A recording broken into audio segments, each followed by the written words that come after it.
غياب العصفور النادر، بغياب الهداف الذي لم يعرف رجاء على مستوى اللاعبين الاجانب خلال السنوات الاخيره. هذه كره ممتازه لكوردوبا والهدف، هدف ممتاز جدا لنادي اف سي كوردوبا.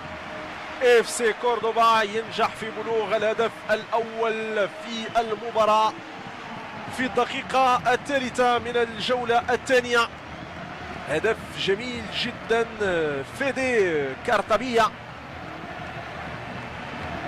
فيدي كارتابيا يسجل الهدف الأول في المباراة بتسديدة غادرة في مرمى الحارس خالد العسكري. كان تهاون لدفاع رجاء، وفيدي كارتابيا ينجح في تدوين الهدف الأول أمام استغراب المدرب عبد الحق بن شيخة.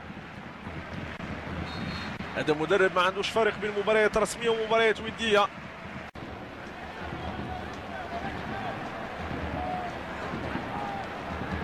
دقيقة 73 تفصل كوردوبا عن تسجيل الهدف الثاني في المباراة في مرمى خالد العسكري. فيديل وخالد العسكري وجه لوجه، الكرة تسدد والهدف، الهدف الثاني في المباراة لنادي اف سي كوردوبا. هدفان لصفر في الدقيقة 73 من المباراة.